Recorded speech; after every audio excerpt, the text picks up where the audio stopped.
Boa Opa, noite. que paz do Senhor, meu irmão. Paz, irmão.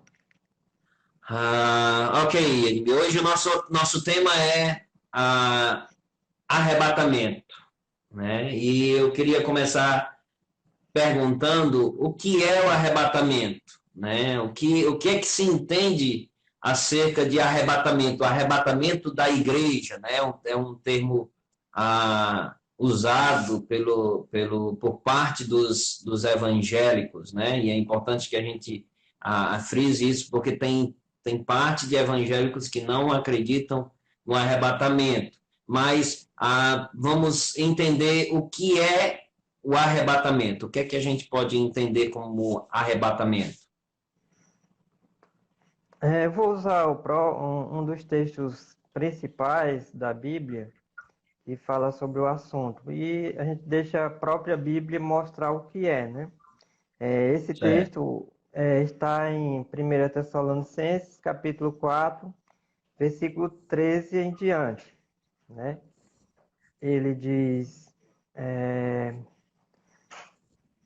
1 capítulo 4, Tessalonicenses. 1 Tessalonicenses 4,13 diz: Não queremos, porém, irmãos, que sejais ignorantes com respeito aos que dormem, para não vos entristecerdes como os demais, que não têm esperança. Pois se cremos que Jesus morreu e ressuscitou, assim também Deus, mediante Jesus, trará juntamente em sua companhia os que dormem. Ora, ainda vos declaramos por palavra do Senhor isto: nós, os vivos, os que ficarmos, até a vinda do Senhor, de modo algum precederemos os que dormem. Porquanto o Senhor mesmo, dada a sua palavra de ordem, ouvida a voz do arcanjo, e ressoada a trombeta de Deus, descerá dos céus, e os mortos em Cristo ressuscitarão primeiro. Depois nós, os vivos, os que ficarmos, seremos arrebatados juntamente com eles entre nuvens para o encontro do Senhor nos ares, e assim estaremos para sempre com o Senhor. Consolai-vos, pois, uns aos outros com estas palavras. Então, de acordo com o que a gente leu aqui, é um evento onde Cristo vem buscar a igreja, né?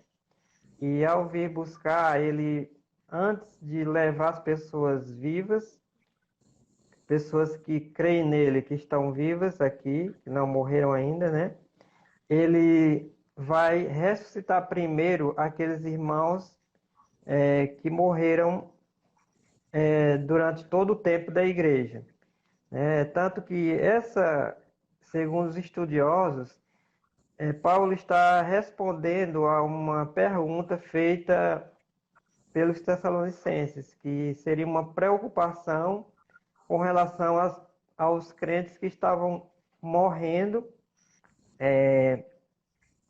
ali, talvez devido à perseguição já, né? Não, ali a perseguição já era, ainda era não do Império Romano, mas do próprio judaísmo, né? Então, nós temos que eles estavam preocupados, querendo saber de Paulo, e como é que fica as pessoas que já morreram? Nós sabemos que vamos para o Senhor, né? Eu acho que Paulo já tinha falado algo nas 3 semanas que Paulo esteve com eles. Ele deve ter falado sobre o arrebatamento, o dia do Senhor, né? Mas eles estavam preocupados. E as pessoas que já morreram, como é que vão ficar na hora do arrebatamento? O que acontecerá? E aí Paulo começa mostrando que eles não se preocupassem, porque as pessoas que já tinham morrido, os crentes que já tinham morrido, eles seriam até primeiro do que os que estavam vivos, né? No momento uma pequena diferença de tempo, mas que eles seriam ressuscitados ainda primeiro do que o arrebatamento dos próprios crentes, né? Que estavam vivos. Então, seria se fosse hoje esse arrebatamento, seria Jesus vem até as nuvens e leva todas as pessoas que até o momento têm Jesus Cristo como Senhor e Salvador. Então, só essas pessoas que creram seriam levadas. Antes delas serem levadas, as pessoas que morreram crendo em Cristo, que eram crentes verdadeiros em Cristo, também já teriam sido ressuscitadas e todos seriam levados por Cristo para o céu. Aqui mostra que vai haver Jesus só vem até as nuvens, desce só até as nuvens, e ele leva as pessoas, ressuscita e leva, né? E também que tem aqui alguns sinais audíveis, como a trombeta, né? A voz do A voz do arcanjo, que arcanjo, né? o arcanjo que é mencionado na Bíblia é Miguel, é o único que é mencionado como arcanjo. A trombeta de Deus, os mortos são ressuscitados primeiro, né? Depois nós, os vivos, no versículo 17, os que ficarmos, seremos arrebatados juntamente com eles entre nuvens para o encontro do Senhor nos ares, e assim estaremos para sempre com o Senhor. Então, Jesus ele não desce à terra, ele só vem até As as nuvens. nuvens, até os ares, né? Então, essa é a descrição mais completa que nós temos do arrebatamento. E a outra descrição está em 1 Coríntios 15, 51 e 52. 1 Coríntios 15, 51 e 52. Edmir, Oi. enquanto você abre aí, você mencionou que os mortos vão ressuscitar primeiro, e esses mortos é da época da igreja, né? Isso. A gente não combinou essa pergunta aqui, não, mas eu acredito que pode alguém estar com esse pensamento. A Bíblia fala alguma coisa das pessoas que morreram antes da época da igreja? Se eles É, vão participar desse arrebatamento, que vão dos mortos que vão ressuscitar, ou só realmente do período da igreja? bem, como que essa mensagem foi dada à igreja, e a gente vai ver que a igreja é um tempo. A igreja é composta por pessoas de todas as gentes, judeus e todos os povos, todos aqueles que creem em Jesus Cristo como Senhor e Salvador. Então, a igreja ela é um misto de pessoas de todas as nações, né? E ela é um tempo especial de salvação que visa principalmente a salvação dos gentios, né? Ao Porque Deus ele deu a missão ao povo de Israel de glorificar o nome de Deus na terra. Só que o povo de Israel, eles não fizeram isso, eles falharam e eles, no lugar de ensinar os outros povos a adorar a Deus, o único Deus verdadeiro, eles fizeram foi adorar os outros deuses, né? E por isso é que Deus os castigou com a deportação para a Babilônia. Parece que depois da deportação eles se curaram disso aí, desse pecado. No entanto, eles rejeitam o Messias, né? Que é o Senhor Jesus. E então, Jesus, ele inaugura o tempo da igreja, que é esse tempo que é inaugurado em Pentecostes, né? Onde as pessoas que receberam Cristo, que ao contrário da maioria dos judeus que rejeitaram, essas pessoas creram no Messias, e essas pessoas, a maioria delas são gentios.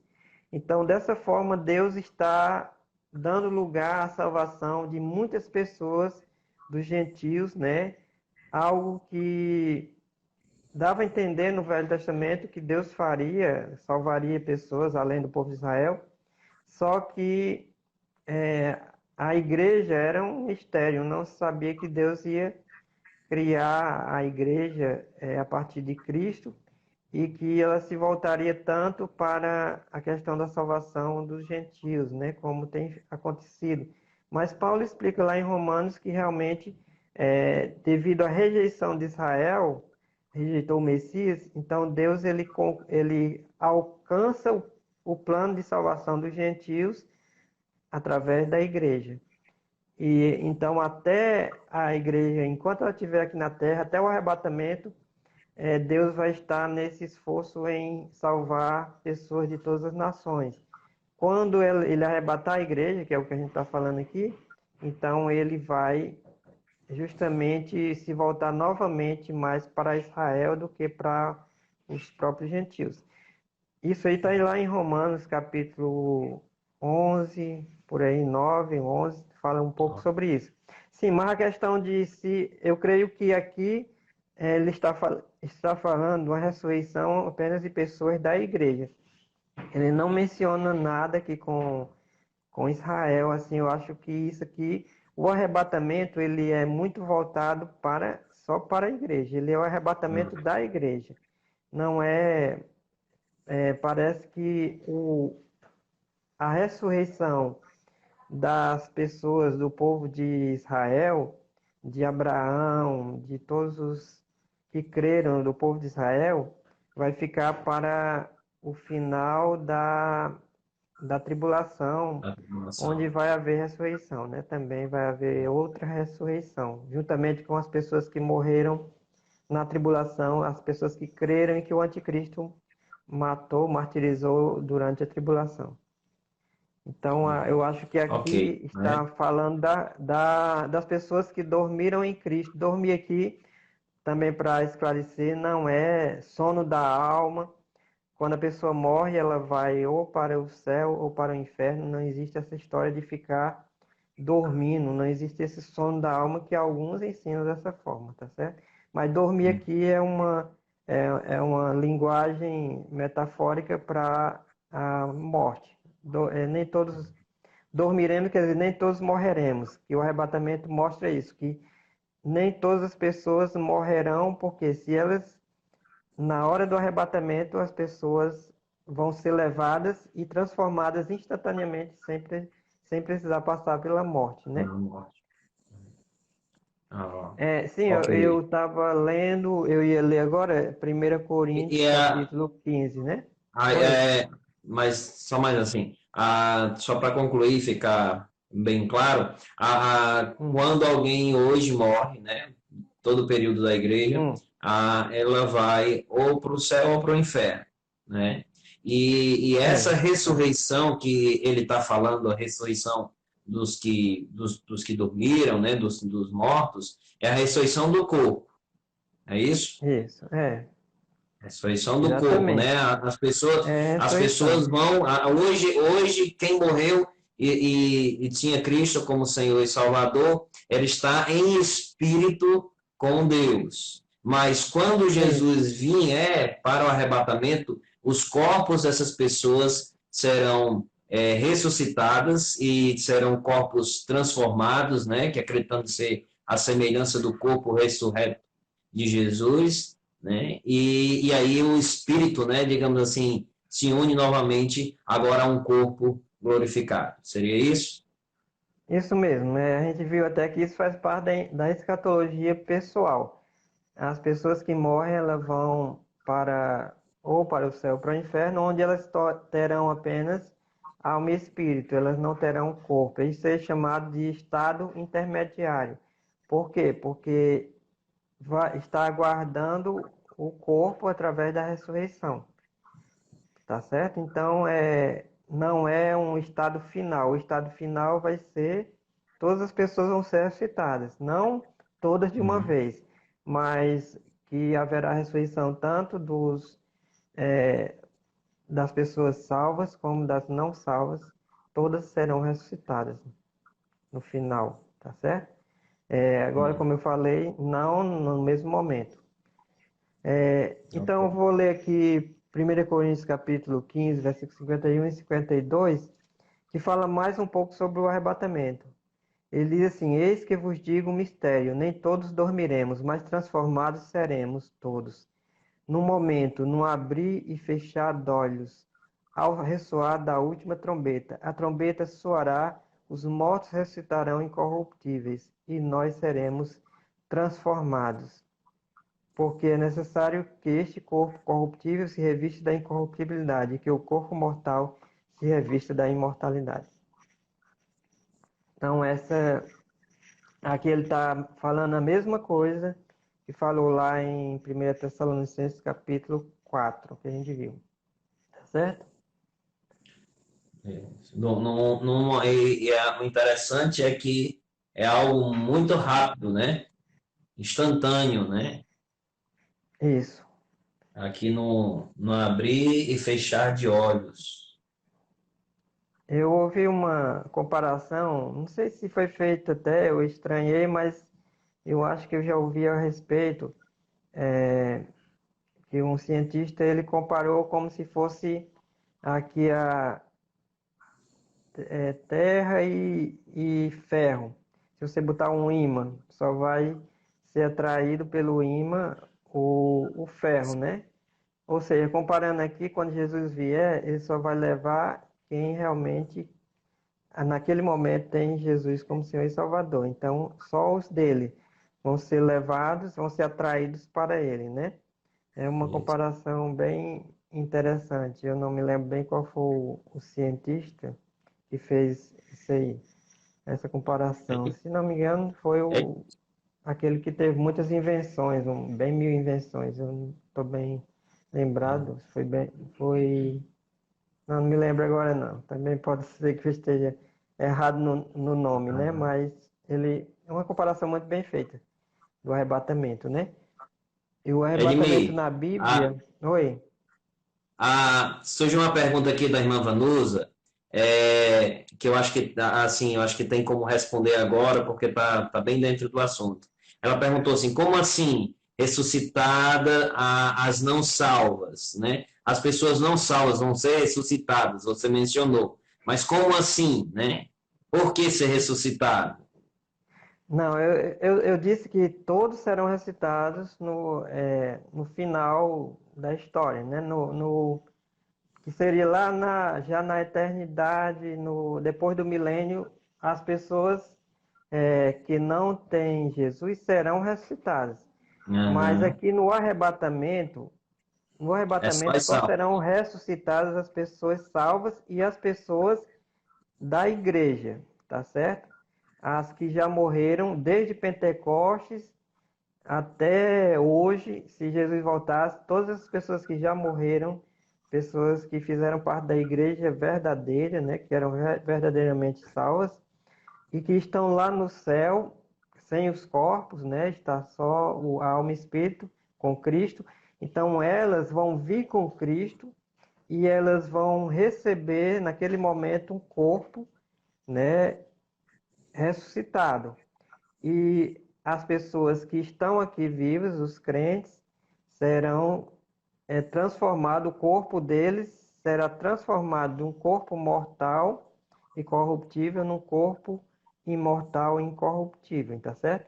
Então, é uma transformação instantânea. Nós, vamos dizer, se Jesus voltasse hoje, nós que cremos em Jesus, nós subiríamos e haveria nesse trajeto entre a terra e o céu a transformação do corpo, tá certo? Pô, Agora, é claro que antes disso, as pessoas que já tinham morrido recebem seus corpos. Alguns estudiosos acham que, na verdade, isso tudo é instantâneo e que Paulo quis enfatizar a questão que os que já morreram é, seriam primeiro para mostrar que aquilo que eles estavam temendo de que os que já morreram não estariam participando do arrebatamento, na verdade, não, isso não ia acontecer, que eles seriam até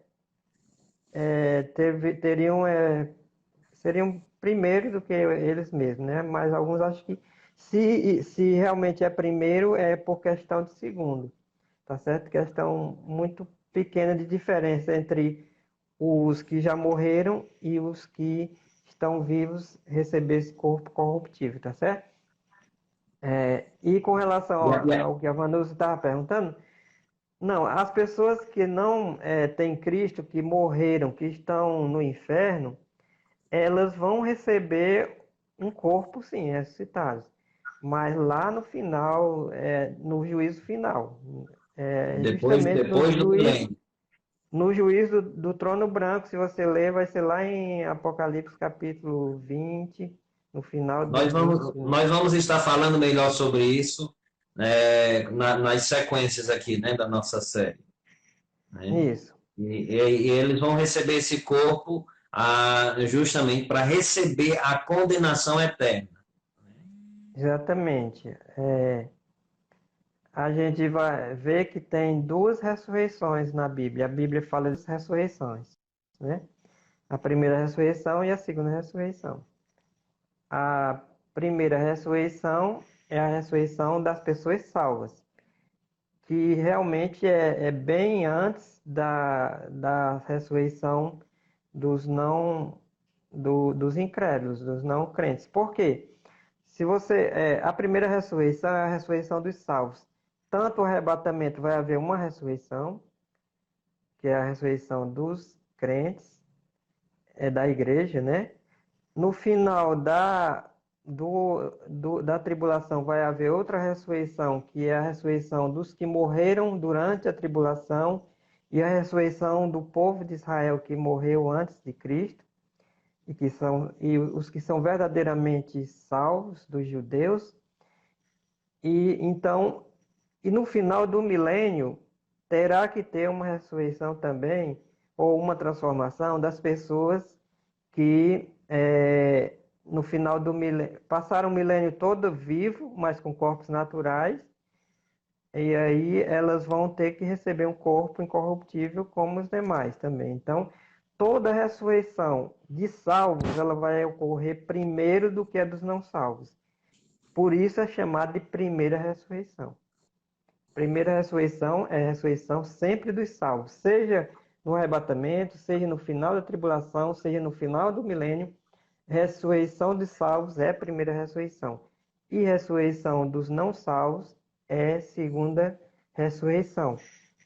Isso a gente lê aí lá em Apocalipse capítulo 20, que fala sobre essa questão da primeira ressurreição e da segunda. Lá em Apocalipse capítulo 20, versículo 4 a 6, diz assim: Vi também tronos e nestes sentaram-se aqueles aos quais foi dada a autoridade de julgar. Vi ainda as almas dos decapitados por causa do testemunho de Jesus, bem como por causa da palavra de Deus, tantos quantos não adoraram a besta, nem tampouco a sua imagem, e não receberam a marca na fronte e na mão, e viveram e reinaram com Cristo durante 1000 anos. Então ele está falando aqui da ressurreição daqueles que morreram durante a tribulação, né?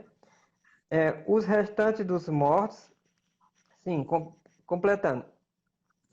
Já aqui está no começo do milênio. Então, as pessoas que foram arrebatadas já tinham sido ressuscitadas, as pessoas que eram da igreja já tinham sido ressuscitadas, né? E aqui é uma ressurreição que ocorre no final da tribulação para aquelas pessoas que morreram, que foram mortas pelo anticristo.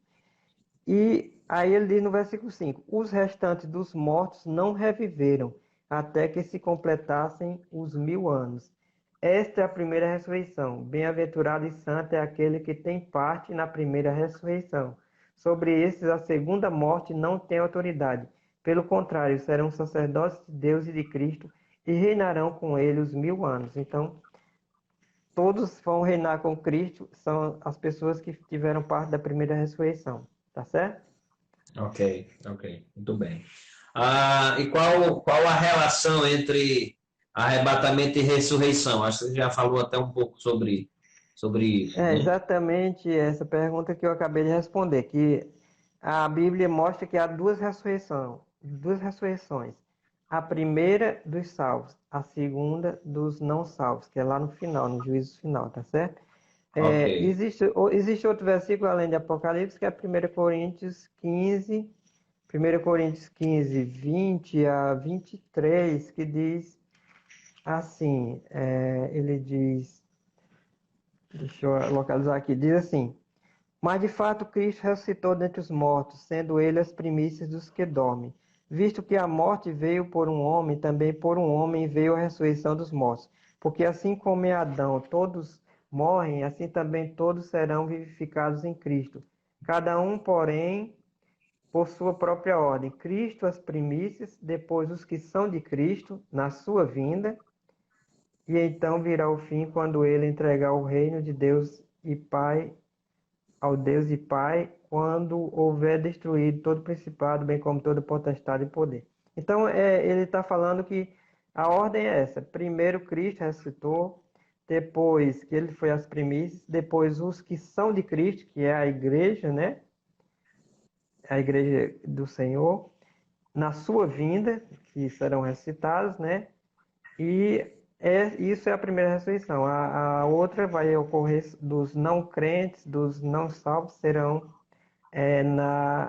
lá no final, no juízo final. Eles são ressuscitados para comparecer no juízo do grande trono branco e então serem colocados no lago de fogo, que no lago de fogo vai ser o inferno final, é a eternidade daqueles que não foram salvos, onde eles vão estar com corpos incorruptíveis no tormento eterno, né? E o corpo ele não é como Jesus disse, onde não morre o verme, onde o verme não morre, o fogo não se apaga. Mostra isso, que a carne não se consome porque vai ser um corpo incorruptível, tá certo? Então é isso, Exatamente. sobre a ressurreição. Uhum. Não é de estranhar que alguns estranham, mas realmente Jesus tem, a vinda de Cristo é dividida nessas duas partes, arrebatamento e vinda final. Não é de se estranhar, você vai ter aí duas ressurreições também. A Bíblia bem claramente mostrando duas ressurreições. Então, não é de se estranhar que tenha mais de uma vinda de Cristo, uma para arrebatar, outra para vir para a terra reinar, uma ressurreição dos salvos, a outra dos que não são salvos, né? Então, Uhum. é, Isso, de certa forma, é até comum nas escrituras. Quando a gente olha muitas das profecias que tinham no Antigo Testamento acerca de Jesus Cristo, do Messias e do seu reino, a profecia dava a entender como se fosse um momento único ali, em que Jesus viria e já estabeleceria o seu reino, quando, na verdade, já está tendo um espaço aí de mais de 2000 anos, né? E isso assim, a mesmo. gente vê muitas profecias quando a gente olha, a gente pensa que está perto, né? Eu lembro agora do nosso professor de escatologia, o professor Kels, né, lá no Cibima, que uma ilustração para isso é como se você estivesse olhando para duas montanhas, né, uma atrás da outra. Quando você está olhando assim, você pensa que elas estão juntas, mas quando você vira o ângulo, você vê que tem um espaço, né, entre elas. E assim, muitas vezes, é com a palavra de Deus. Quando a gente está lendo, a gente não tem todas as informações, porque Deus não quis assim fazer, e às vezes a gente pensa que tá tudo junto, né? Quando, na verdade, quando as coisas de fato vão acontecendo, você vai vendo que tem algumas vezes um espaço de tempo entre elas, né? E assim com em Exatamente. relação a esse assunto que nós estamos tratando, né? Ok, Edmir. Vamos aqui para uma próxima pergunta. A gente viu aí Paulo falando acerca do arrebatamento, né? Tanto para a igreja de Tessalônica, como também para a igreja de Corinto. Mas, e o Senhor Jesus Cristo? Ele falou de arrebatamento? Ele trouxe alguma informação acerca desse fato para a igreja, para os seus discípulos? É, sim, o Jesus ele fala do arrebatamento no texto de João, né? O texto de João, capítulo 14, é um texto muito conhecido e praticamente os teólogos que a gente conhece, assim, que a gente tem lido, eles concordam que isso que Jesus está falando do arrebatamento, tá certo? João 14, 2 e 3 diz assim: Na casa de meu pai há muitas moradas. Se assim não fora, eu vos teria dito, pois vou preparar-vos lugar. E quando eu for e vos preparar lugar, voltarei e vos receberei para mim mesmo, para que onde eu estou estejais vós também. Então, a gente vê aqui que Jesus disse que ele ia e ele ia voltar para nos receber para ele mesmo. Então, isso aqui é uma. Ele está falando do arrebatamento, né? Ele foi e ele vai voltar para buscar a sua igreja. Aliás, Jesus ele fala muito mais do arrebatamento, mas não claramente, mas através das suas parábolas também, né? As parábolas de Jesus, tem uma das parábolas dele que ele compara, que ele fala das bodas do Cordeiro. E as Uhum. bodas do Cordeiro, lá em Apocalipse, mostra que realmente é a união de Cristo com a igreja, né? E porque no Novo Testamento, Paulo fala da questão que a noiva do Cordeiro é a igreja. E as parábolas que falam disso é porque o casamento hebraico ele era o seguinte: o noivo ia buscar a noiva na casa dela, levava para a casa dele, onde havia a festa do casamento. E esta festa durava vários dias. Não sei bem quantos dias, não estou lembrado. Mas combina justamente com a questão de Cristo vir buscar a igreja na casa dela. A igreja está na Uhum. terra. E Cristo vem buscá-la, leva para o céu, que é Na a sua casa casa. dele, né? Representa a casa dele. E lá há uma festa de casamento, né? Que é justamente as bodas do Cordeiro. A gente vai ver nas próximas lives que né, durante a tribulação na terra, no céu vai estar havendo tribunal de Cristo e bodas do Cordeiro, tá certo? Então é Ok. muito assim interessante que essas parábolas mostram justamente a forma do casamento hebraico é semelhante à questão do arrebatamento de Jesus vindo buscar a sua noiva, tá certo? Muito Faz bem parte das feita, parábolas do reino, né? isso mesmo. Então, mesmo assim, isso é mais uma coisa que reforça que realmente Cristo ele vem buscar a igreja, que a igreja é a sua noiva, e que justamente requer que ele venha buscar ela antes, né, do que o início do reinado milenar, tá certo? Ok.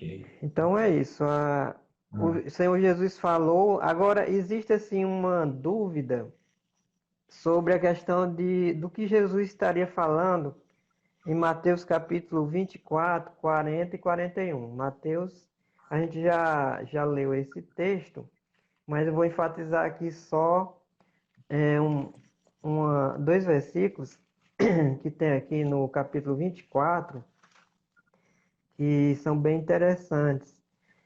Diz assim no capítulo 24, versículos 40 e 41. Então, dois estarão no campo, um será tomado e deixado o outro. Duas estarão trabalhando num moinho, uma será tomada e deixada a outra. Também em Lucas capítulo 17, versículo 34 a 36. Lucas capítulo 17, versículo 17, 34 a 36. Diz assim: Digo-vos que naquela noite dois estarão numa cama, um será tomado e deixado o outro. Duas mulheres estarão juntas moendo, uma será tomada e deixada a outra. dois estarão no campo, um será tomado e o outro deixado. Então, esses dois textos, não existe assim uma unanimidade se eles estão falando do arrebatamento da igreja ou eles estão falando de um evento no final da tribulação, onde pessoas que não têm Cristo, pessoas que seguiam o anticristo e que não foram mortas na vinda de Cristo, destruindo os exércitos, se elas não seriam levadas para juízo, uma deixada e outra tirada, que seria os que não são salvos seriam tirados levados para o juízo e os salvos ficariam, tá certo? Seria o contrário do arrebatamento da igreja.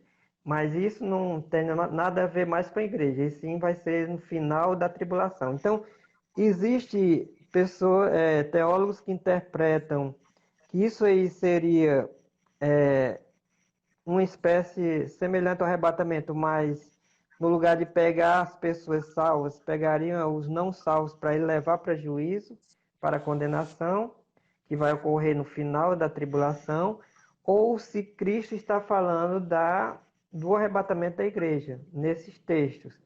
Então não existe assim unanimidade se realmente se trata do arrebatamento da igreja ou de um evento semelhante ao arrebatamento, mas até contrário, né?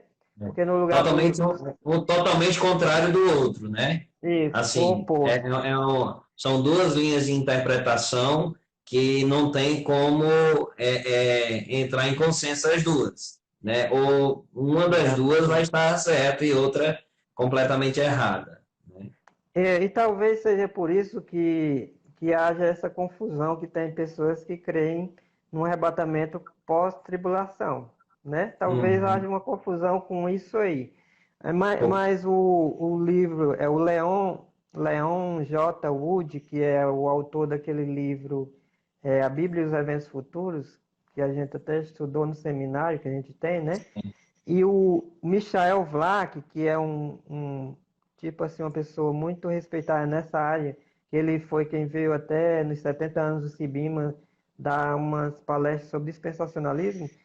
Ele disse que antes ele acreditava na versão de que não era o arrebatamento da igreja. Mas hoje ele está muito inclinado a acreditar que essa passagem se refere ao arrebatamento da igreja. Tá certo? E o Leon Wood também, ele acha que é o arrebatamento da igreja. Essa passagem, tanto de Mateus como a de Lucas. Eu não sei, eu tenho dúvidas também se seria falando de arrebatamento ou não. Também tenho essa dúvida, né? Porque pensando em ser o arrebatamento da igreja, aí isso dificulta o entendimento encaixar, né? Realmente o arrebatamento antes da tribulação. Isso, mas o que a gente vai continuar e a gente vai ver que o arrebatamento da igreja vai ser a nossa tribulação. Se vai haver esse outro, se há esse outro, ele não é igual ao que a gente está falando aqui, de arrebatamento da igreja. Que arrebatamento da igreja é bem claro, é o que Paulo falou, tanto em Tessalonicense como em Corinto, para a igreja de Corinto, né? Que é a retirada da igreja das pessoas salvas. Tá certo? E são textos muito claros, né? Bem claros. Assim, isso, bem claro. bem claro. E aí, assim, a gente lembra da regra de interpretação, né? Do que a gente aprende lá no seminário. Que a gente pega primeiro os textos mais claros, para esses textos lançar luz nos textos que não são tão claros, né? Então, a gente pega aqueles textos que têm mais detalhes, que nos deixam assim mais certos, né, acerca independente do assunto, e aí em cima dos que são mais claros é que a gente vai procurar entender os textos mais complexos ou que têm menos informações, e não o contrário. Muitas vezes os erros de interpretação se dão justamente por isso, porque pega um texto difícil de entender né? E aí se firma nesse texto e depois vai tentando querer explicar os outros textos que eram bem mais claros, né? E aí pode dar uma séria confusão, né? Mas a gente pega então, falou de arrebatamento, por exemplo, a gente pega o texto de Tessalonicenses 4, né? O texto de 1 Coríntios, e porque esses textos eles são, digamos assim, a base para o entendimento desse assunto, não é Isso isso? mesmo, é isso mesmo.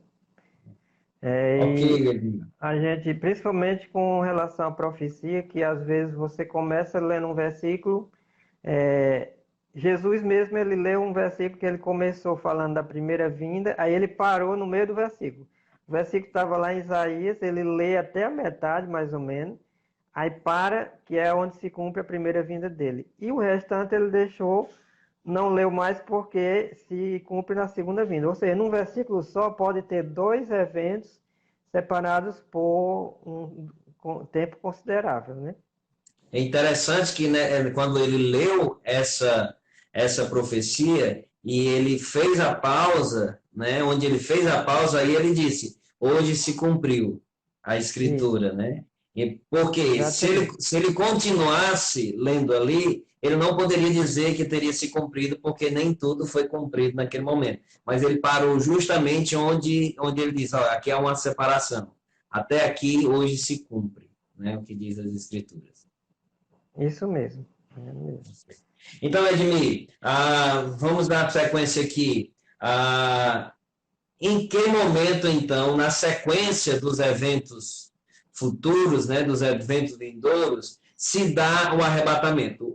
Eu acredito que para quem está nos acompanhando, já está ficando bem claro o que é o arrebatamento, né? Mas em que momento o arrebatamento vai acontecer? A gente pode dizer que vai acontecer, marcar a data para o arrebatamento, De como forma nenhuma, muitos né? fazem, Como, né? não, de jeito nenhum.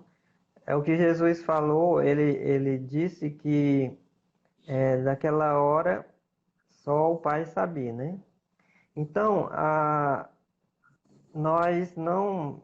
Ele falou na questão até de sinais, e ele fala desses sinais com relação à volta final dele. Com relação ao arrebatamento, Jesus ele só fala aquela questão dos princípios das dores. Ele não fala nada assim que mostre. Por isso é que o arrebatamento é algo completamente iminente, ou seja, pode ser a qualquer momento. E como a gente viu que tudo aquilo que ele falou de princípio das dores tem se cumprido, todas aquelas coisas, então a gente pode esperar que esse arrebatamento ele pode acontecer a qualquer momento, porque não tem nada mais esperando para que aconteça, tá certo? É As, o pro, próximo evento. as profecias que se tinham acerca de eventos que se dariam antes do arrebatamento, todas elas já se cumpriram. Já se cumpriram, porque a gente viu que lá no texto de Mateus, quando ele passa a falar em tribulação, tem muitas coisas que vão acontecer na época da tribulação que justamente são sinais que ele falou que quando tudo aquilo ali se cumprisse, era porque ele estaria voltando, tá certo? É como eu já falei na outra live. O arrebatamento é algo completamente sem uma coisa assim que é iminente. Nós não podemos dizer quando vai acontecer e nem o que está assim imediatamente anterior. Estão me avisando aqui que caiu a internet. Caiu A internet tá diminuindo aqui as pessoas, mas assim, o meu tá, eu tô te vendo, tô te ouvindo, né? Não sei o que foi que houve, mas Eu também estou ouvindo aqui pronto, tá, o você pessoal tá voltando normalmente e aí. estou me vendo também. Voltou? Então, como eu estava falando, o arrebatamento é algo totalmente assim iminente. Pode ser a qualquer momento. Já a volta final de Cristo, sim, tem os sinais que foram aqueles que Jesus falou, que é a tribulação, que é os sinais no céu, né? Que é várias coisas que Jesus falou ali que vão ocorrer durante a tribulação. Então, embora que mesmo assim não se possa dizer o dia exato que Jesus voltará no final, mas não é iminente como o arrebatamento. O arrebatamento, sim, é algo totalmente que não tem nenhum sinal assim. Dentre aqueles que Jesus falou, tudo já aconteceu, certo? Então, eu não posso. O que a gente pode esperar é que a qualquer momento pode acontecer, porque, como eu falei, dores, princípio das dores, Jesus falou. Só que ele falou isso aí, que haveria guerras e tudo mais, e tudo isso já tem acontecido e a frequência cada vez maior. Então, nós já estamos quase nas dores de parto, seriam as dores que vão acontecer na época da tribulação, tá certo? E a Então, Bíblia nós não. não fala a questão da intensidade desse princípio das dores, né?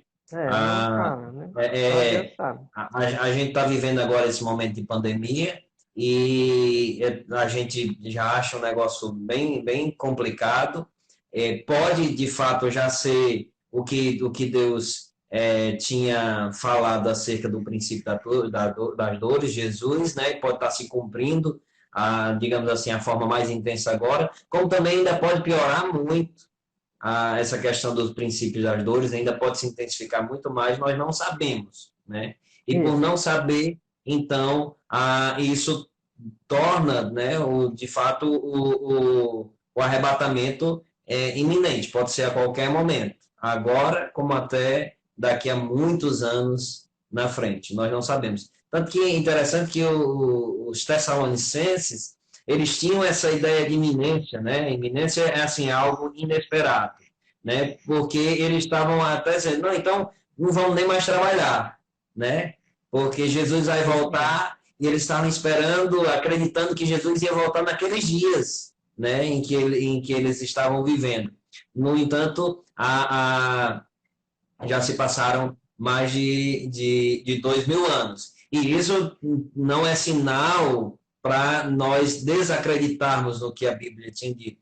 Porque tudo que a Bíblia profetizou ao longo da história da humanidade se cumpriu. Né? E nós cremos que, de fato, tudo aquilo que ainda tem profetizado vai se cumprir literalmente como a Bíblia fala. Agora, uma coisa que essa semana eu estava estudando e eu observei é o seguinte, é que se você quiser saber sobre o que vai acontecer na tribulação, basta você ler Apocalipse, porque o livro de Apocalipse praticamente é descrevendo o período da tribulação. Só que se você olhar nas pragas que vão acontecer, né, no derramamento da ira de Deus, através do juízo dos selos, das trombetas e das taças, você não encontra doenças como essa, e epidemias. Você não encontra. Você encontra é, tumores, tipo câncer, juízo parecido com o que houve lá no Egito. Até muitos juízos que vão acontecer no Apocalipse, Sim, na sim. tribulação, são semelhantes ao que houve lá no Egito, tá certo? Mas você não encontra a questão de doenças em si.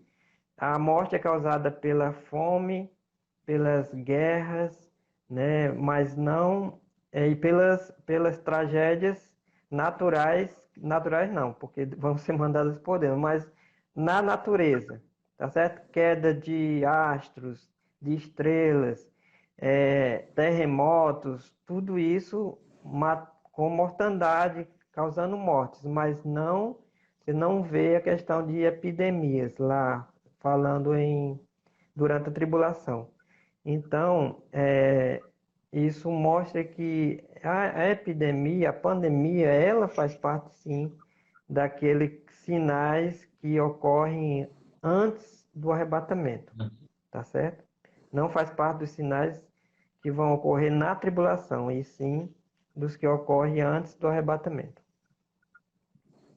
E aí você vê Ok. uma pandemia como essa que já está atingindo o mundo todo, né? É uma das piores que já ocorreu, né? E quer dizer, pior do que o da gripe suína, da gripe, dessas outras que já ocorreram Uhum. antes. Tá muito pior do que essas outras, tá certo? Muito mais mundo. Mais E isso intensa, né? vai levar uma crise muito grande também financeira, né? Então é isso. Mas, Laine, pode continuar então. Em qual momento dos eventos futuros, né? Em qual sequência, né? Momento na sequência, será o arrebatamento. Então a gente já viu, né, que vai ser o próximo evento, e o primeiro, que é o arrebatamento, né? A gente crê no arrebatamento antes da tribulação e que depois do arrebatamento começa o dia do Senhor, tá certo? Então, é isso. A gente crê que o arrebatamento é antes da tribulação e, portanto, também antes do milênio, porque tem outras pessoas, outros teólogos, igrejas que creem que o arrebatamento ele é no meio da tribulação e tem outros que creem que o arrebatamento é depois da tribulação, né? Nós somos chamados pré-tribulacionistas porque cremos no arrebatamento antes da tribulação. Os que acreditam que é no meio, depois de 3 anos e meio, né? Mid-tribulacionista ou mesotribulacionista, e os que acreditam que é depois da tribulação são os pós-tribulacionistas. Então, quanto ao arrebatamento, pode ter esses três tipos de posição, né? Antes da tribulação, no meio ou após.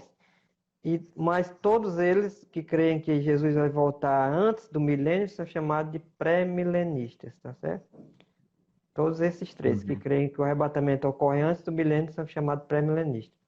E existem outros que não creem no milênio aqui na Terra, que são os amilenistas, e tem aqueles que creem que o milênio, Jesus só volta depois do milênio, que a igreja vai conseguir evangelizar a Terra e estabelecer o milênio, e Jesus só volta no final para começar a época da eternidade, né?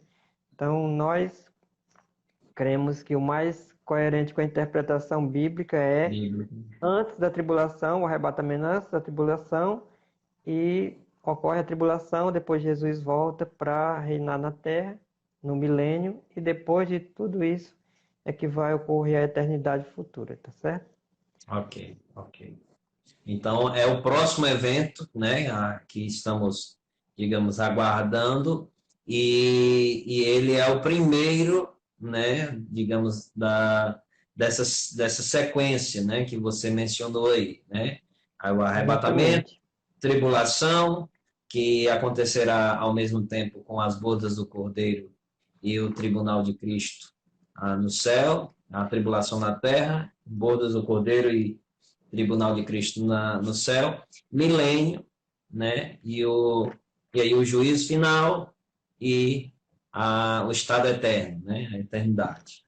Opa, Ah, opa, Edmir, houve um deu uma acidente barroada aqui. aí no celular. Foi. Vou lançar aqui a nossa penúltima pergunta. Por que nós cremos, então, no arrebatamento antes da tribulação? Já que ele é antes, né? Por que nós cremos que é antes? Então, nós cremos porque no Novo Testamento existe algumas passagens que nos mostram sobre isso. 1 Tessalonicenses 1,10, que diz o seguinte: E para guardardes dos céus o seu Filho, a quem ele ressuscitou dentre os mortos, Jesus, que nos livra da ira vindoura. Então, a ira vindoura seria. Aliás, a ira vindoura é a época da tribulação, onde Deus vai derramar juízo sobre a terra, né? Então, aqui está dizendo que nós temos que aguardar dos céus Jesus, o seu Filho, né? A quem ele ressuscitou dentre os mortos, Jesus, que nos livra da ira vindoura. Também temos 1 Tessalonicenses 5, 9, que diz o seguinte: porque Deus não nos destinou para a ira, mas para alcançar a salvação mediante nosso Senhor Jesus Cristo. Então, também, na mesma linha, Deus não nos destinou para a ira. Em Apocalipse 3:10, Essa que você leu agora, ah, a que foi você leu agora, 1 primeiro está falando Tessalonicenses 5:9, foi o que eu li. certo, E pronto, só para agora, me grifar. outro texto, Apocalipse 3:10. Vamos ver aqui Apocalipse 3:10, que é outro versículo muito forte que nos mostra isso, que diz assim: porque guardaste a palavra da minha perseverança, também eu te guardarei da hora da provação que há de vir sobre o mundo inteiro, para experimentar os que habitam sobre a terra. Então, Jesus está prometendo aqui à igreja de Filadélfia, né? Que Uhum. representa uma das igrejas, das 7 igrejas que foi escrito a Apocalipse, né? E essa mensagem também se aplica, porque essas igrejas são ou elas são representativas das igrejas em todas as épocas, né? Ou elas simbolizam épocas da igreja, épocas cronológicas da igreja. Seriam tipo a profecia da igreja em 7 tempos diferentes, ou até é, caracterizando épocas da igreja, né? Até o arrebatamento. Então, porque Uhum. existe para 4 dessas igrejas se fala na volta de Cristo, né?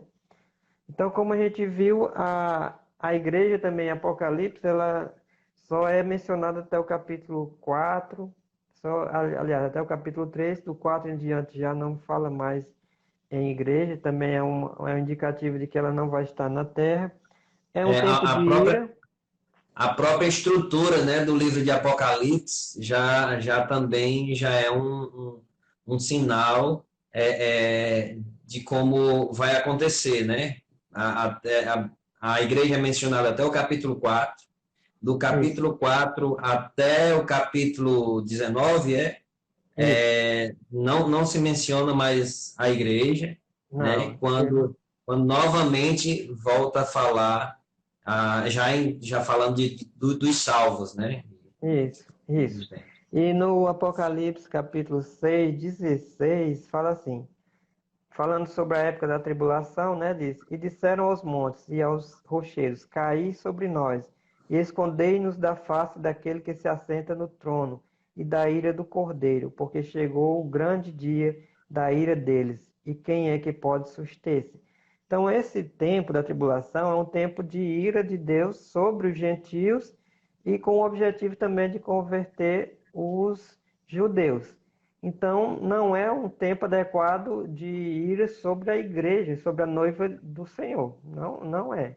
Embora que no Apocalipse fale, na tribulação, fale de uma meretriz, que com certeza vai ser uma igreja apóstata ou uma religião apóstata, é claro que isso vai acontecer. Vamos dizer, a igreja que não é verdadeiramente de Cristo, no arrebatamento ela não vai subir, assim, vamos dizer, uma seita que é vista como uma igreja ou uma religião.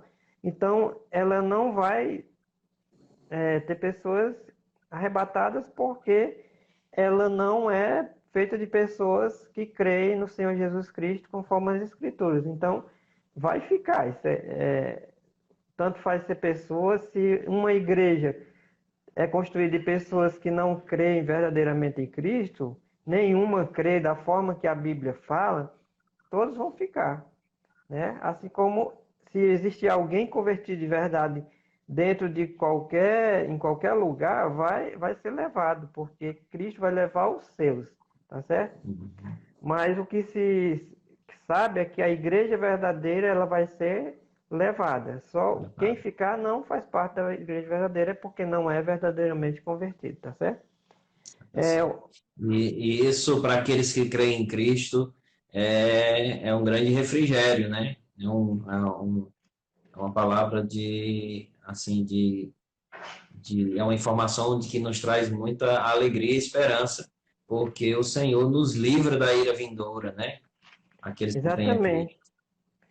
É, outra passagem que fala também bem claro é 2 Tessalonicenses, capítulo 2, versículo de 1 a 12, que diz assim: Irmãos, no que diz respeito à vinda de nosso Senhor Jesus Cristo e à nossa reunião com Ele, nós vos exortamos a que não vos demovais da vossa mente com facilidade, nem vos perturbeis, quer por espírito, quer por palavra, quer por epístola, como se procedesse de nós, supondo ter chegado o dia do Senhor. Ninguém de nenhum modo vos engane, porque isto não acontecerá sem que primeiro venha a apostasia e seja revelado o homem da iniquidade, o filho da perdição. Então, aqui vai começar a falar sobre o anticristo que vai aparecer, e ele está dizendo qual é o problema aqui na segunda carta de Paulo. Paulo quer mostrar que o dia do Senhor não tinha chegado, ou seja, que o sofrimento que os tessalonicenses estavam passando não era o sofrimento da tribulação, porque eles estavam confusos, porque alguém tinha escrito dizendo que eles já estavam passando pelo dia do Senhor, e eles ficaram confusos. Como é que é? Paulo disse que nós seríamos arrebatados é, por Jesus entre nuvens, e agora vem uma carta dizendo que nós estamos passando pelos sofrimentos do dia do Senhor. Não, aí Paulo escreve mostrando que ele não tinha escrito essa carta e que o dia do Senhor ainda não tinha chegado. O dia do Senhor só vai chegar com a chegada do anticristo, que é o que vai descrever o restante do capítulo 2. Tá certo? Então, tanto que aqui a Bíblia Scofield, ela repara, o assunto principal da primeira carta aos Tessalonicenses é a vinda de Cristo, o arrebatamento. O assunto principal da segunda epístola é o dia do Senhor, ou seja, a tribulação. Ele quer desfazer esse mal-entendido de que os crentes estariam passando pela tribulação. É como se ele dissesse para hoje, olha, essa pandemia, irmãos, vocês não estão no período de tribulação, não. Exatamente. Vocês podem continuar aguardando que o arrebatamento vai acontecer a qualquer momento e Cristo vai levar vocês. Paulo fez com os Tessalonicenses o que a gente está fazendo hoje, né? Aqui a gente tirando realmente as dúvidas confusas, né? Onde muitas pessoas vão e vêm e diz que estamos na tribulação, né? E quando não é, quando a Bíblia já nos deixa claro que esse momento que estamos vivendo não tem a ver com a tribulação. Irmão, eu acho que dá para encerrar, né? Citando, eu acho que a passagem mais forte mesmo, que mostra a questão do arrebatamento pré-tribulacional, se encontra no Velho Testamento. Por quê? Porque alguns dizem assim, não, esse negócio de livrar do dia da ira, não, isso aí é do inferno. Paulo estava querendo falar que Jesus livraria da ira do inferno. Não era da ira do... Embora que Apocalipse está dizendo claramente que o tempo da tribulação é o tempo da ira do Cordeiro, mas eles ainda têm uma saída. Eles dizem, não, isso aí é a ira do inferno.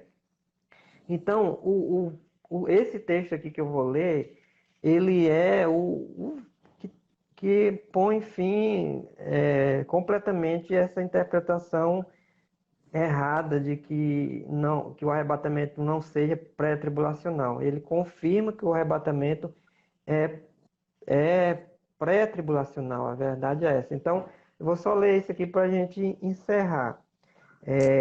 Diz assim, no Daniel capítulo 9, versículo 24 até 27, que diz assim: 70 semanas estão determinadas sobre o teu povo e sobre a tua santa cidade para fazer cessar a transgressão, para dar fim aos pecados, para expiar a iniquidade, para trazer a justiça eterna, para selar a visão e a profecia, e para ungir o santo dos santos.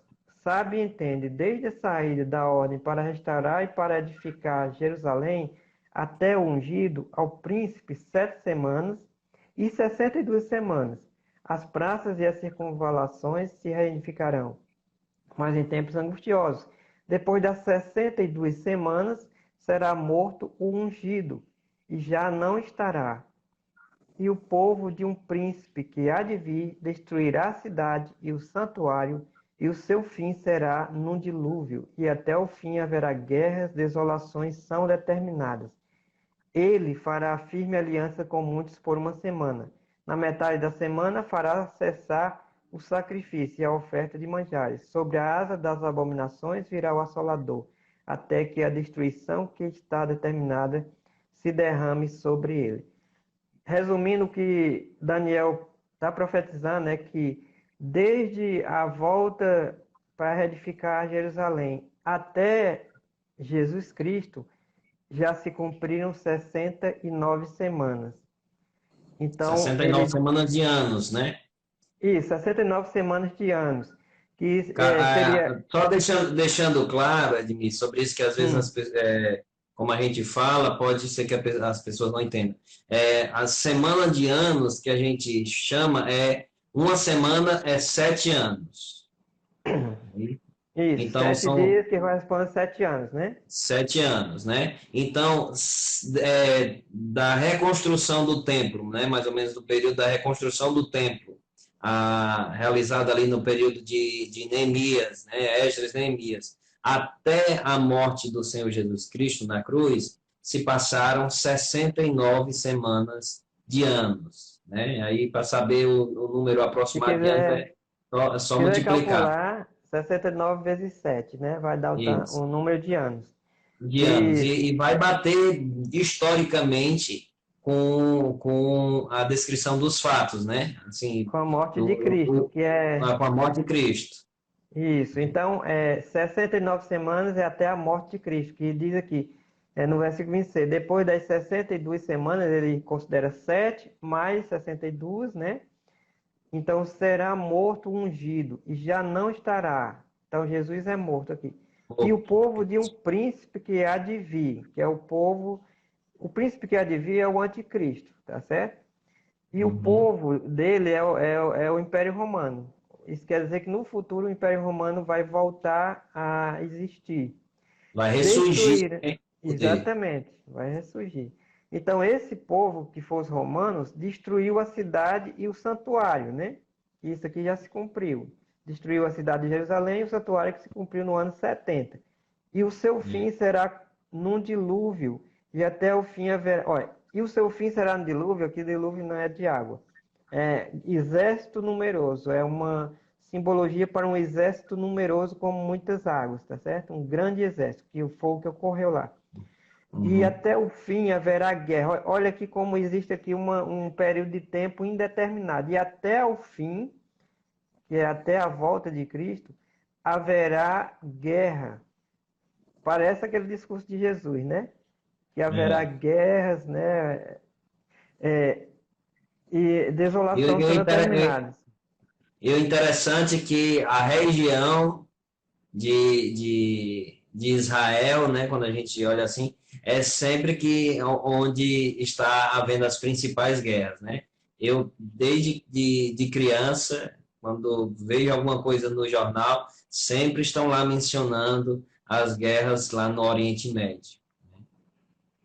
Isso mesmo. Então, ele diz aqui que até o fim haverá guerras, desolações são determinadas, né?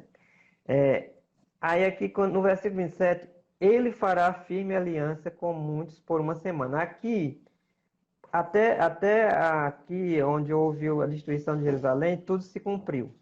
Mas aqui, a última semana, que é a 70ª semana, que Daniel disse, profetizou que só após essa 70 semanas é que haveria restauração do templo, haveria restauração de Israel e tudo, né? A salvação de Israel. Então, só com o cumprimento da última semana é que tudo isso vai acontecer. Então, que é o milênio, né?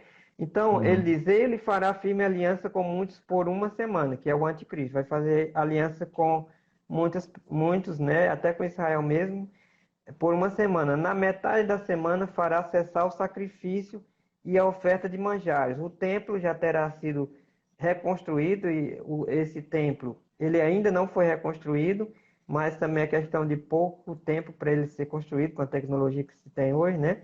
E sobre as Isso. asas das abominações virá o assolador até que a destruição que está determinada se derrame sobre ele. Então aqui está falando do anticristo. Jesus falou disso aqui. Ele disse até lá em capítulo 24 de Mateus, ele disse até assim, quem lê entenda, ó, o anticristo ele vai vir na época da tribulação, né? Jesus fala bem claramente, digo, para você que conhece a profecia de Daniel, para que você entenda do que eu estou falando. Jesus, estou parafraseando o que Jesus disse, né? Porque ele diz aqui que no capítulo 24, no versículo, deixa eu ver, localizar bem direitinho, no versículo 15, Jesus diz assim: quando, pois, vides o abominável da desolação de que falou o profeta Daniel, no lugar santo, quem lê, entenda. Então os que estiverem na Judéia fujam para os montes. Então isso aqui não se cumpriu. Uhum. Infelizmente, as pessoas interpretam como se esse que fará aliança por uma semana seja o próprio Jesus. Há uma interpretação de que ele seja, de que ele aqui eles trocam Cristo pelo anticristo, É né? uma, Aliás, o é uma, anticristo é uma, por Cristo. é uma troca terrível, Absurdo. né? É. Um absurdo. Aí ele diz assim, não, Cristo foi que fez aliança por uma semana, e na metade da semana fez cessar o sacrifício, porque ele mesmo fez o sacrifício. Entendeu? Então, é absurda essa interpretação para dar certo com essa posição de que Jesus vai voltar aqui só depois da tribulação, e não antes da tribulação. Então, está bem claro que esse período aqui, do versículo 26, é o período da igreja, ele é indeterminado, que é o período da igreja. Por quê? Porque Israel só vai voltar a seu foco na última semana para cumprir a 70ª semana de Daniel e ser restaurado o povo judeu.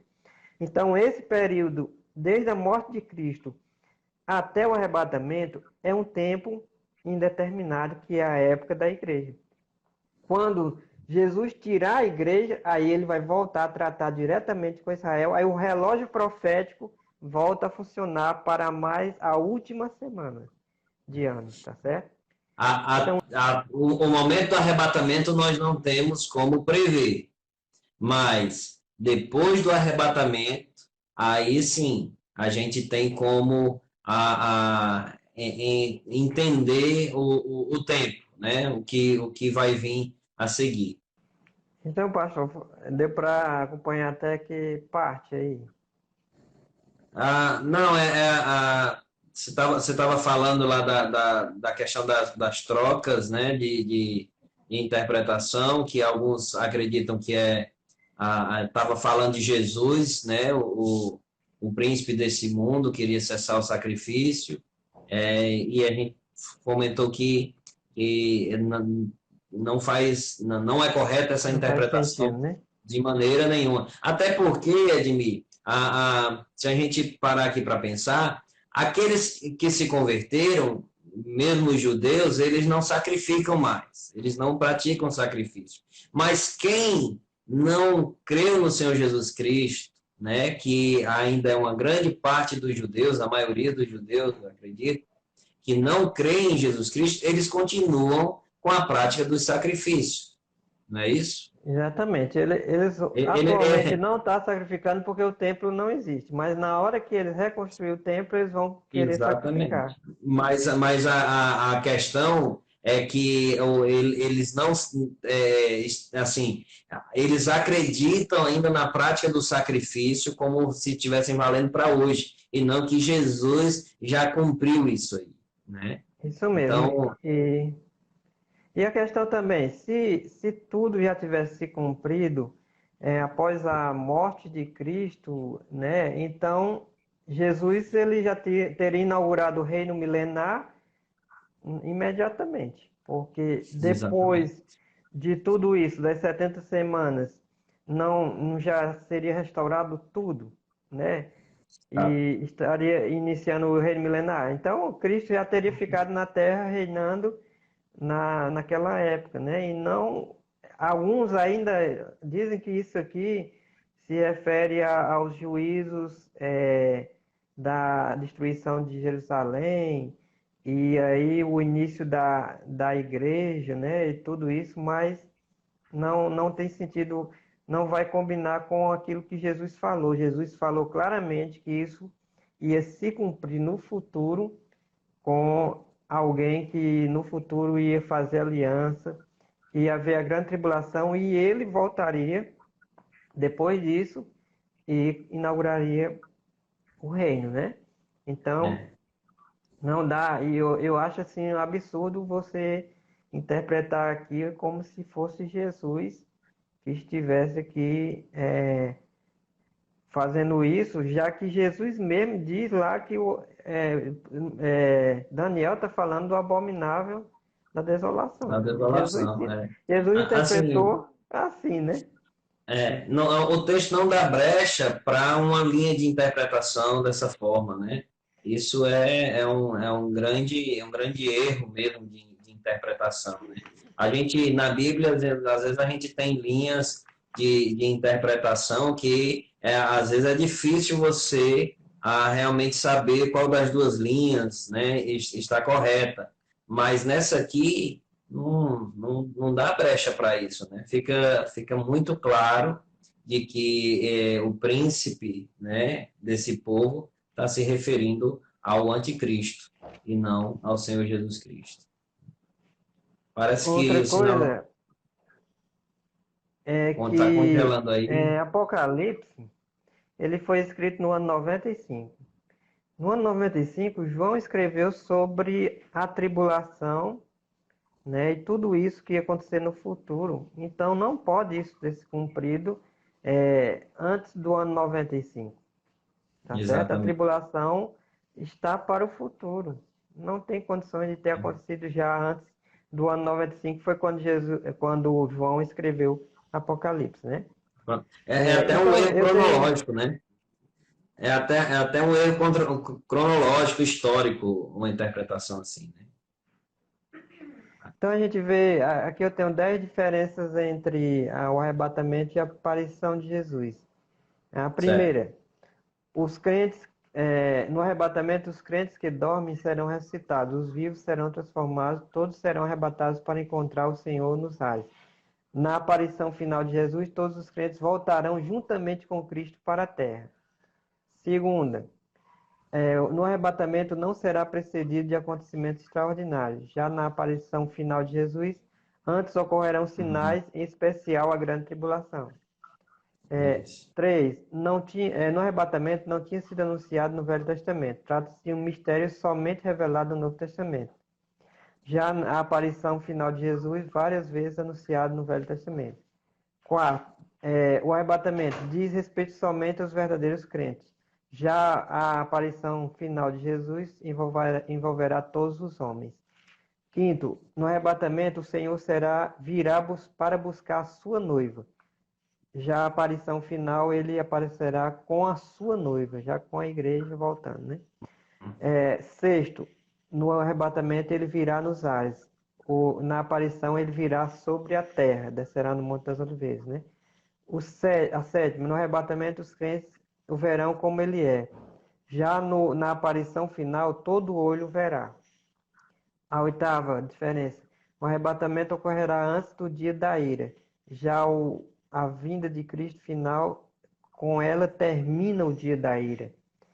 O nona, o arrebatamento de Satanás não é mencionado. Já na vinda final de Jesus, Satanás será preso. E a décima diferença, no arrebatamento dá início à grande tribulação. E a volta final de Cristo dá início ao reino de paz. Então, 10 diferenças aí sobre o arrebatamento e a vinda final de Cristo. E eu queria encerrar, né? A gente já está excedendo muito tempo. Eu queria encerrar com um versículo. Para mim, eu encontrei esse versículo hoje muito, muito consolador. Romanos 13, 11 e 12, que diz assim: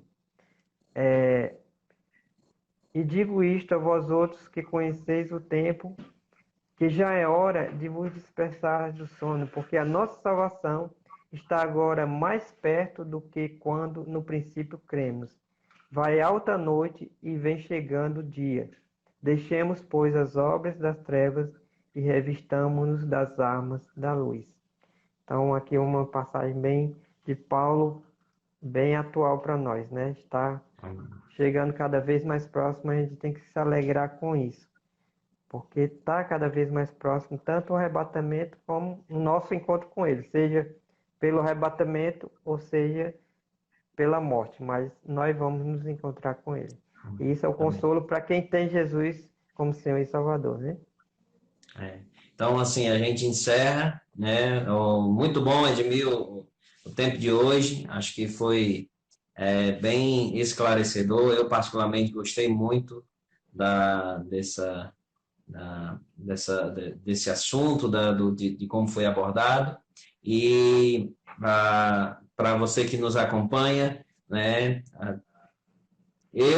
Uma das coisas que eu desejo muito é participar do arrebatamento, né? Gostaria muito que o Senhor Jesus Cristo viesse nos meus dias, né? Enquanto estou aqui. Mas se isso não acontecer, em meu coração há o conforto, a paz de que se os meus dias terminarem aqui, eu estarei indo para a presença do Pai, né? E o Senhor vai me poupar, me livrar da ira vindoura, da tribulação, de tanto sofrimento que vai vir sobre toda a terra, né? E por que eu creio que sou isento? Porque a palavra de Deus me diz que se eu crer no Senhor Jesus Cristo, se eu crer no sacrifício do Senhor Jesus Cristo, eu sou poupado de tudo isso, né? Eu posso ser arrebatado ou morrer e ir direto para o Pai. E é o que nós desejamos para todos aqueles que estão ao nosso redor, a principal mensagem, né? A salvação do Senhor Jesus Cristo. Creia no Senhor Jesus Cristo, né? Para ser poupado da ira vindoura. Próxima semana nós vamos estar falando sobre o que, Edmir? Na sequência aí é o dia do Senhor, a tribulação, né? Então é o início do dia do Senhor com a tribulação. Vamos falar sobre tribulação. Pronto, então fica marcado aí o nosso encontro para a próxima terça-feira, 7 horas da noite, vamos estar falando sobre a tribulação, né? O que é esse momento tão, às vezes falado, mas pouco entendido, né? Até porque é confundido com momentos como a gente está vivendo hoje, né? Então, fica aí o nosso encontro marcado para a próxima terça-feira, 7 da noite. Deus abençoe a todos. Obrigado, Edmir. Fique na paz do Senhor. Amém. Até o nosso próximo encontro.